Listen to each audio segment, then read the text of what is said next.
Անպատրաստ սահման մեկնելը նույնքան անօգուտ է, որքան չմեկնելը։ Արցախյան քարորյա պատերազմի փորձը ցույց տվեց, որ թեև ազգը պատրաստակամ էր առաջնակցում մարտնչելու, սակայն ժամանակակից զինտեխնիկայի կիրառման չիմացությունն իջիկ դարձրեց այդ ցանկությունը։ Հասարակ բան, որ ասենք այդ զենքի հետ անվտանգ վարվելը,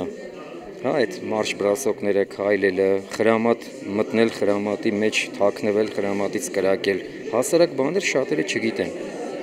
Այդ է խնդիրը։ Եվ իրոք, ասենք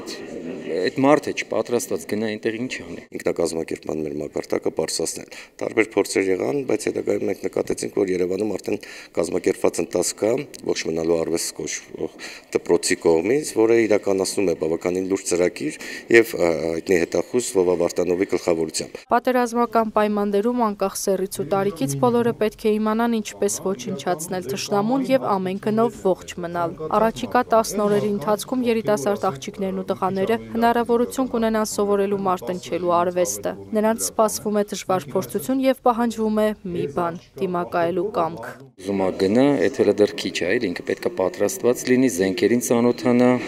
տարբեր տեսակի տեխնիկային, մի խոսքով ամեն ինչ պետք է ինքը տիրապետի շատ սեղմ ժամանակահատվածում, որպեսզի ինքը անվտանգ մնա։ Հայրենասիրական պաթոսը, որ կար ապրիլյան պատերազմի ընթացքում, դա շատ գովելի էր, բայց ընդհանուր առմամբ պարզ էր, որ մեծամասնությունը նաև պատրաստ չէ։ Հիմա մեր խնդիրն է, որպեսզի պատրաստել։ Սահմանում օգտակար լինելու մի միջոց կա՝ սովորել ժամանակակից զինտեխնիկայի օգտագործման կանոնները, լինել ուժեղ։ Ցանկացած մարդ գետնի վրա հրելով 30 ժիմ կանի։ Աղջիկերքը իդեպ անում են ծնկները դրած։ Էդի ցանկացած մարդ կանի, այն մարդկանց, ովքեր որ ասենք մի քիչ ավելի լավ ֆիզիկական հատկություններ ունեն ու 10 ժիմից ավել տուրնիկի վրա կանեն, մենք իրանց կդգրկեինք, ասենք, կրյա ծրագրի մեջ։ Շատ դժվար է լինելու, որովհետև շատ խիստ է այդ պահանջները, էլի հատուկ նշանակության գումարտակ, հատկապես հետախուզական, ասենք, շատ խիստ պայմաններ են լինելու։ Եթե մարդը զգոմն է լինում, իրեն չեն կատնահարում։ Եթե ինքը կողպեկը թակում է, իսկ կողպեկը նաև ձեր գիտելիքներն են։ Քիչ է հիմա ընդհանրապես բրոնեժիլետ հագնես ու իմանաս, որ անխոցել ես։ 10 օրվա մեջ պետք է իրենք դառնան հմուտ զինվորներ, հմուտ